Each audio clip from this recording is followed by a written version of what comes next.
संस्कृत का एक श्लोक है जो यहाँ के द्वार में लिखा हुआ है, अहम निजः परोवेति गणना लघु चेतसाम, उदार चरिता नाम तुम वासुदेव कुटुंबकम। उदार हृदय वालों के लिए सारा संसार एक परिवार की तरह है, जो हम आज एक परिवार की तरह बैठे, वही एक संसद है।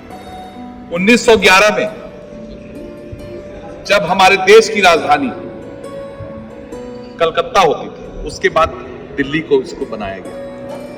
वो विधान परिषद नियम, और चूंकि शिमला यहां से पास होता था और अंग्रेजों को ये ज्यादा सहूलियत थी, तो इसके कारण इसको दिल्ली को राजधानी बनाया गया। जब दिल्ली को राजधानी बनाया गया तब इनको संसद भवन, कम्युनिटी हॉल का एक इनके लिए एक रहा कि यहाँ बनाना चाहिए। तो रायसेन नाम के सिख की ये जगह था, माल्टा गांव के बगल में होता था, माल्टा गांव होता था, रायसेन नाम का सिख होता था, उसकी जगह थी। लेकिन उसके परिवार के, और वो खुद जो है दुनिया में नहीं थे, खत्म हो चुके थे, उनकी मृत्यु हो चुकी थी उनके परिवार की। इस जमीन का कोई वारिस नहीं था। तो अंग्रेजों को जब ये बनाना, ये जमीन उनको उपयुक्त लगी कि ये जमीन उपयुक्त है, तो उन्होंने इस जमीन को उनके कानून के तहत 2 वर्ष की लीज में ले। 2 वर्ष की लीज में लेने के बाद वो लीज को एक्सटेंड किया गया, जो लीज जो है 2012 तक चली। 2012 तक इस संसद भवन, इंडिया गेट, सबका किराया रकाबगंज गुरुद्वारा वहां जाया करता था, दिल्ली गुरुद्वारा सब प्रबंधक कमेटी। 2012 के बाद इनके कुछ प्रस्ताव में कुछ परिवर्तन आया है, जिसके और उसके बाद इस जो संसद का जो रूप है, ये 64 योगिनी जो मुरैना का मंदिर है उसके समान है। टोटल 4 64 योगिनी मंदिर है हमारे हिंदुस्तान में, 2 मध्य प्रदेश में है, 2 उड़ीसा में है। और इसमें जो गुंबद लगे हैं 144 गुंबद है। लाल बलुआ पत्थर इस्तेमाल हुआ है, जो शाहजहां के मकबरे में हुआ है, और वही लाल बलुआ पत्थर लाल किले में इस्तेमाल हुआ है। और जो कॉन्स्टिट्यूशन की, संविधान की बुक यहाँ रखी गई है, उसके अंग्रेजी में लिखा था, जिसको हर पेज का 100 रुपए लिया था उस समय। और जैसे कि सर ने बताया कि 1947 में नेहरू जी के द्वारा यहीं से आज़ादी की शुरुआत हुई थी। यहीं से हमारा देश जो है पहला हुआ था, आज़ाद हुआ था, और यही 14 अगस्त 1947। तो उस समय जो हमारे जो स्तंभ, जो उसके स्तंभ के समान, जो जिसको आज़ादी का एक रूप देना था कि आज़ादी को क्या रूप दिया जाए, अंग्रेजों के द्वारा बोला गया कि हम इस आज़ादी को दे रहे हैं, तो इसका एक अच्छी, एक ऐसी चीज होनी चाहिए जिसकी यादगार रहे। तो एक उन्होंने एक लंबा 5 फीट लंबा, 800 ग्राम उसका वजन था, जो सिल्वर से अंदर था और सोने से बना हुआ था, जिसके ऊपर बैल, नंदी की लगी फोटो, नंदी बना हुआ सोने से। और संगोल को जिसने बनाया था वो आज भी जिंदा है। जब नया संसद भवन बना था तो उसका सम्मान किया गया था। उसका जो चौर वंश है, पहले मौर्य वंश था, फिर गुप्ता वंश था, फिर चौर वंश था।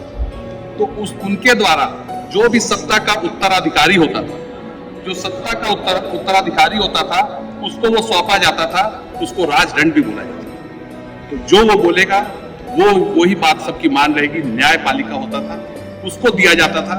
1947 के बाद उनको, उस संगोल को उन्होंने अपने पैतृक निवास प्रयागराज इलाहाबाद में रखा, आनंद भवन में।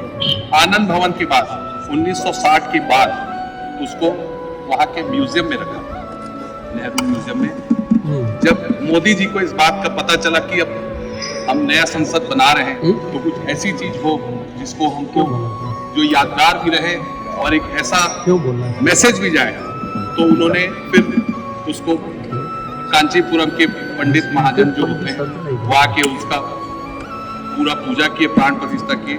उसके बाद जो है यहाँ उसको, और आप ये फैन देखेंगे तो फैन इसलिए उल्टा लगा है क्योंकि इसकी हाइट बहुत ज्यादा होगी, और इसकी हाइट ज्यादा होने के कारण फैन को ऊपर से नीचे लगाना मुश्किल हो गया था।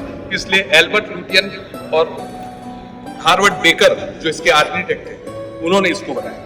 और जब ये संसद भवन का जिस दिन उद्घाटन हुआ, उस दिन हार्वर्ड बेकर ने चाबी दी सोने की, वो सोने की जो चाबी थी वो आज़ादी का रास्ता खोलने की। और 1929 में भगत सिंह ने यहीं से आज़ादी की शुरुआत की थी, जो सोए हुए अंग्रेजों को जगाया था और बम फेंका था जो सिर्फ धुआं था जिसमें आवाज़ थी, और उसका आज भी निशान है। और जो टाइल्स लगी थी वो अमेरिका की लगी थी, क्योंकि जो टाइल्स ऊपर आवाज़ गुजरी थी तो उनको इसको फिर फ्लोर को नीचे किया गया जो लोकसभा में, और उसके बाद जो है उसमें लकड़ी लगाई गई, फिर टाइल्स भी नीचे गिर गई, तो फिर टाइल्स को लोहे का एक लगाया गया प्रूफ जो आज भी वहाँ पर। तो ऐसा जो ओल्ड संसद और न्यू संसद का, नए संसद भवन जब हम जाएंगे तो वहाँ की भी कुछ बातें शेयर करेंगे। जो यहाँ का था, यहाँ का मैंने बताया आपको। और जो कारपेट है, ग्रीन कारपेट जो मैंने अभी बताया था लोकसभा में है, और रेड कारपेट जो है वो राज्यसभा में। और वैसे नए संसद भवन जाएंगे तो वहाँ ग्रीन मार्बल है और रेड मार्बल है। ग्रीन जो है वो हम जमीन से जुड़ा होता है, वो ग्रीन कारपेट है जो जमीन से इलेक्ट होके आता है। और हमारे संसद में, लोकसभा में टोटल 550 मेंबर होते हैं, पहले 552 होते थे, लेकिन दो जो है एंग्लो इंडिया में खत्म हो गया है, 550 है, जिसमें जो 7 है वो पीओके है, पीओके पाक अधिकृत कश्मीर, मतलब वो उसकी सीट वैकेंट रहती है कि आज निकल कश्मीर हमारे पास आए। और 543 जो है, 543 में पहले 13 सीट्स होती थी, अब जो है वो बढ़ के, जब अभी ये 370 का अमेंडमेंट हुआ है तो 6, 5 और एक लद्दाख की 6, तो 543 में 19 और 13 के बाद अब 19 हो गई। तो ये है। और जो राज्यसभा है उसमें 245 होती है, जिसमें 12 जो है वो 3, 3, 3, 3, मतलब 3 कला के क्षेत्र से, जैसे सचिन तेंदुलकर है, मैरी कॉम है, वैसे 12 जो है वो होते हैं। और 245 से 12 कम करेंगे तो 233 जो है वो अपने द्वारा जो है राज्यों से, अलग अलग राज्यों से लेके आए। तो यही था मेरा बताया। बहुत बहुत धन्यवाद आप सभी को। Thank you. आपका ज्ञान सबको बढ़ाया, बहुत बढ़िया, बहुत बढ़िया। और था पर समय